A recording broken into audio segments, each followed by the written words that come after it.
Сәлем достар, сіздермен бірге Тока Лайф арнасы. Бүгін менде құпия үйдің 3-ші сериясы.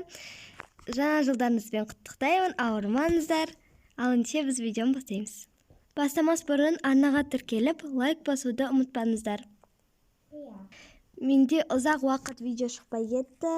Мен ауырып қалдым және жаңа жылға дайындық болды. Кеш батады. Ал әпке ұйықтайық. Мен ұйықтаймын. Аха. Мынаны өшіріп қояйын. Енді мен тағы да түс көрсем, онда білмеймін. Түнде Жанелдің де ұйқысы келмейді. Ол жатқанда ойына түрлі нәрселер келеді, осы үй жайлы. Солай ол ойлап жатып, ұйықтап кетеді. Ол түсінде тағы да жайсыз түстер көреді. Ол тұрғысы келіп жатырса да тұра алмайды. Солай таң атады. Бұл күні демалыс күн болғандықтан анасы тұрып, өзі жуынып алып, таңға ас жасауға кіріседі. Сөйтіп оның сіңілісі тұрып, барлығын оятып шығады. Енді ол әпкесін оятады. Әпке, тұрыңыз. Бүгін тағы да жайсыз түс көрген сияқтымын. Жүріңіз шайға. Аха, қазір.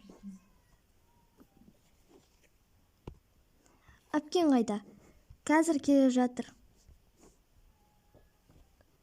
Қайырлы таң. Жанелдің бүгін көңіл күйі жоқ болады. Және оны ата-анасы байқап, одан сұрайды. Жанел, саған не болды? Көңіл күйің жоқ қой. Я, осы соңғы күндері көңіл күйі жоқ болып жүр. Мен бүгін жайсыз түс көрдім. Кеше де жайсыз түс көргем. Бүгін өзімді жайсыз сезініп тұрмын. Бірақ бастырылғандай болдым. Мен бұл үйден көшкім келеді. Мен үй іздестіріп жатырмын, бірақ сатылатын үйлер жоқ. Если болып жатырса, көшерміз. Солай Жанелге әкесі айтып, Жанел қорқынышын бір басып алады. Бір-екі күнде табылып қалар деп ойлайды. Солай қорқынышын басып, отбасымен әңгіме айтып отырып, шайларын ішіп алады. Тамақ шайларын ішіп алғаннан кейін әркім өз шаруасына кетеді. Жанел мен оның сіңілісі және анасы үй шаруасын істейді, яғни уборка жасайды. Себебі оларда бүгін демалыс. Ал әкесі мен інісі екеуі қалаға шығып, баласын ойнатып қайтады. Қыздар, мен магазинге кеттім. Аха, жақсы. Үйге керек нәрселерді алып келем. Қазір ақшамды алып келейін. Так, мына карточканы ала салайын. Үйді дұрыстап жинаңдар, жүре ма? Аха. Мен онда пересустай берем. Ал мен болса шан сүрте берем.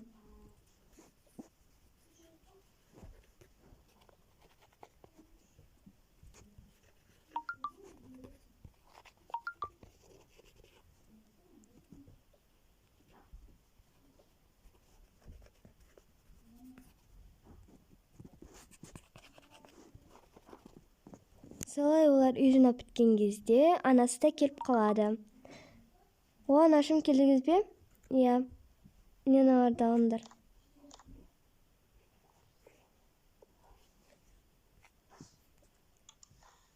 Қыздар, үй жинап біттіңдер ма? Иә, біттік. Ой, молодцы. Сендерге сусын әкелдім. О, қандай? Во, мынау күшті ғой. Я, рахмет. Оқасы жоқ. Мына карточканы орнына қойып келейін. Мынау тәтті сияқты, я? Я. Анасы карточкасын қойға келе жатқанда, үйге біреу келгенін естиді.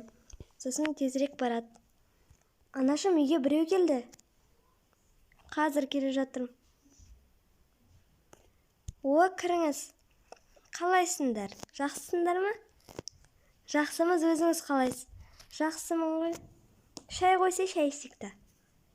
Аха, қазір қоям. Сәлеметсіз бе? Сәлеметсіңдер ме? Мам, біз комнатада боламыз. Неге әпкелен апалармен отырып шашпейсіңдер ма? Жоқ. Ал апа сүтпен шашесіз ба? Ой, іше берем ғой. Жақсы, онда сүтпен қояйын сізге. Да, қоятайын. Торт жеңіз, әңгіме айтыңыз. Иә, қалайсыңдар сол? Осы елде ештеңе байқамадыңдар ма? Не байқау керекпіз? Ештеңе білмепсіңдер ғой. Түсінбедім. Айтпақшы, менің бір қызым бар, үлкен қызым. Сол түнімен жайсыз түс көреді, бұндай жоқ еді негізі. Қазір осы үйге келгеннен бастап көріп жүр. Онда сол екен ғой. Айтып берсеңіз, не болды? Бұл үйде, негізі бұл жерде, бұл үйдің астында адамдар жерленген. Бұл жайсыз естілуі мүмкін, бірақ солай. Не? Қалай? Және жерленгеннен кейін бұл соғыс жерде осы жаққа жерлеген. Одан кейін қаланың адамдары келіп бұл жаққа үй соққан. Және ол қаланың адамдарында әкесі, анасы және бір қызы мен бір ұлы тұрған. Сосын осы үйде 3-4 күн тұрғаннан кейін ата-анасы оянбай қалған.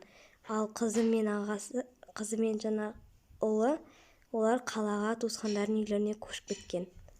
Осы сол жағдай. Одан кейін бұны арендаға берген. Бұл үйде енді көп адам тұрмаған. Тезірек 3-4 күнде көшіп кеткен.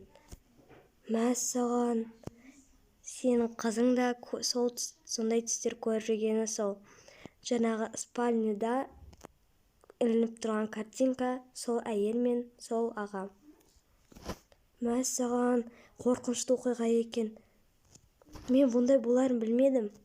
Бағасы да өте арзан екен ғой. Я, солай шырағым. Осындай боларын білгенде көшпейтін едік. Сендерде кішкентай бала бар деп естідім. Ол балаға әсер тиіп кетуі мүмкін, абайлаңдар. Көп ұйықтайды ғой, Я, өте көп ұйықтайды. Көп ұйықтамауға тырысыңыздар. Түнде әсіресе түнде ол жаман түстер көру мүмкін. Сондықтан олар ол ұйқысынан тұрмайды. Менің қызым бағана айтқан, мен өзімді бір ештеңе істей алмаймын, ұйықтап жатқан кезде тұрайын десем тұра алмаймын деп. Ол бастырылғаннан, жаман қорыққан кезде және осы үйде бір нәрсе бар кезде бастырылады. Ал мен тезірек шай ішіп алайын. Мен үйге кеттім. Рахмет, апа. Енді біз осы жақтан көшу керекпіз ғой. Я, тезірек көшіңдер, мен сендерге айтарым сол. Аха, рахмет. Сау болыңыз. Сау болыңдар. Мәссаған, бұны қыздарға айтсам бекен, ато олар қазір может қорқып кетеді ғой. Не болса да папасына айту керек. Тезірек. Анашым, не болды? Біресе болған сияқты ғой. Не болды, анашым? Ештеңе болған жоқ. Бәрі дұрыс. Анашым, айтсаңызшы, ештеңе жасырмай қойыңыз. Я. Жарайды, кешке айтармын, Не болған? Сонда мыналардың үйлері болған ба? Мынау аға, мынау кім? Мынау басы жоқ қой. Жарайды, қойырсын. Так, маған қазір кеп қалу керек қой папасында. Тезірек мына жақ жеріне сұра бер. Ал, біз келдік. Келдің ба, тезірек отыр, мен саған бірдеңе айту керекпін. Не болды? Отырдым.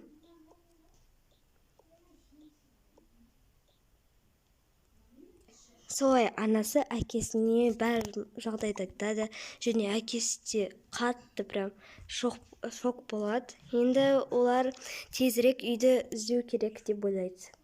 Басқа үйге тезірек көшу керек. Бұны қыздарға айту керек сияқты. Жарайды, айтайық. Қыздарым да келіңдер. Жанель, біз шақырып жатыр. Не болып қалды екен? Кеттік. Анашым. Солай барлық жағдайды айтып береді, олар қатты қорқады. Енді ол сөйтіп олар үй қарайды, бірақ ешқандай үй таба алмайды. Солай кеш болады. Барлығы тамақтанып алып ұйықтайды. Жанель, мен қорқамын, мен қалай ұйықтаймын енді? Кәдімгідей ұйықтайсың, саған зато түс көріп жүрген жоқ қой. Мынау жағылып тұрсыншы. Жарайды, ұйықташ. Жарайды. Солай азан болады. Жанель тағы да түс көріп шығады. Бірақ ол қандай түс екенін білмейді.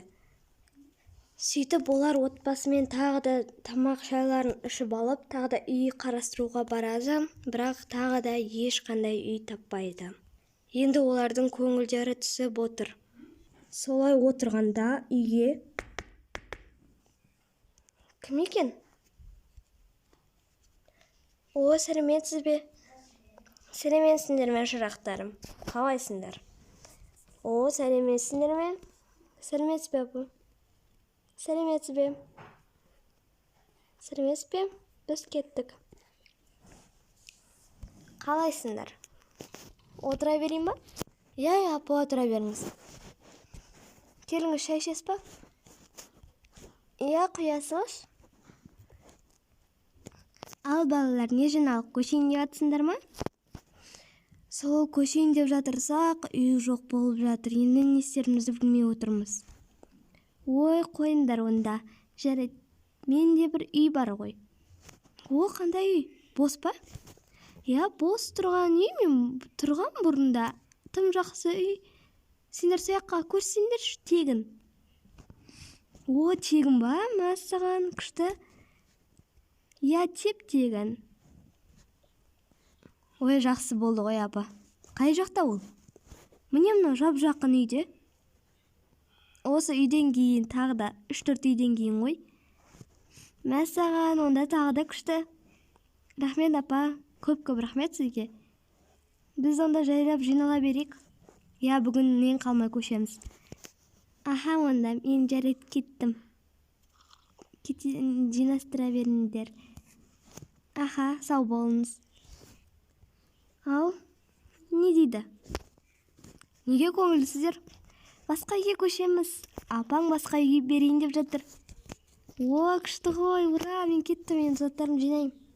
Солай олар бүгіннен қалмай басқа үйге көшеді. Осымен менің құпия үй деген сериалым аяқталады. Сіздерге қандай сериал түсірейін, соны комментарияға жазып кетуді ұмытпаңыздар. Ал ендеше сау болыңыздар. Мені қолдап, міндетті түрде тіркеліп лайк басуды ұмытпаңыздар.